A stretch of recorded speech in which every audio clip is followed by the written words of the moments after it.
Marcory, zone 2.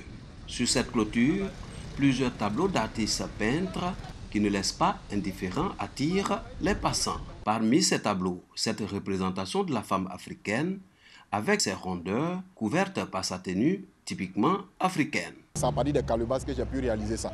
Donc c'est simplement pour rendre hommage encore à une sœur africaine qui ne voit pas ça comme un défaut, mais qui voit ça peut-être plutôt comme des atouts. La Bible nous dit non que Dieu a créé l'homme à son image et à sa ressemblance.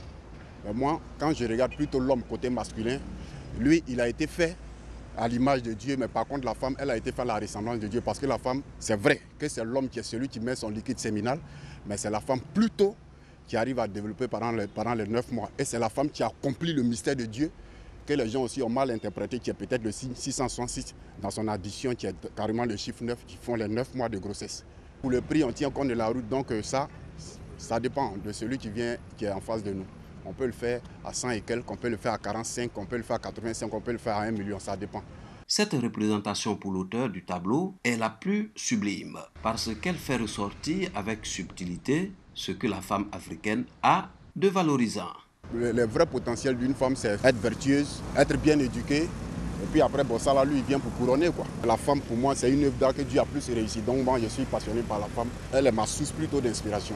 Nul besoin, selon bon nombre de personnes, de mettre toute sa nudité dehors pour faire ressortir sa beauté. Ceux qui sont de cet avis déplorent l'usage par les jeunes filles, ce style vestimentaire court, près du corps et dit sexy, qui laisse entrevoir jambes et poitrine. Pour eux, la beauté africaine ne se décline pas ainsi. Dans l'Afrique antique, la partie que la femme protège, c'est surtout le bas, les seins étant dehors, mais il faut savoir que les choses ont évolué. Nous sommes dans une culture maintenant européenne. Si on mélange les deux, on doit protéger le haut et le bas.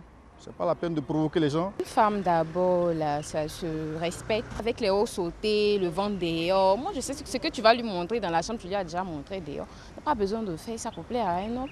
Elles nous font savoir que bon, c'est pour pouvoir voir les petites amies. Mais moi, je pense que ce n'est pas une raison. Quel que soit l'habillement que tu vas avoir, si on veut t'aimer, on va t'aimer.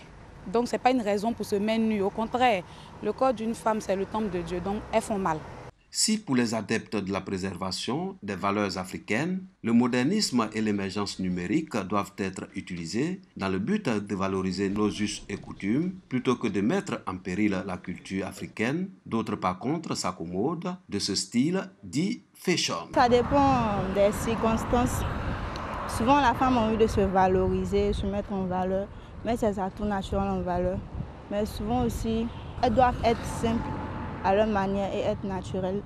Ça les rend encore plus belles. Je m'habille en sexy les soirs, pour aller en soirée, entre amis. Si elle a porté jean pour aller en boîte de nuit, tu ne sens pas bien, tu ne vois pas trop, quoi. Voilà, mais si elle est en sexy, toi aussi tu es là, tu es heureux. Actuellement la jeunesse là, en Paris là, c'est pas joli à voir. Si les rondeurs font partie de la beauté de la femme en Afrique, la tenue vestimentaire reste le premier élément qui justifie sa bonne moralité dans la culture africaine.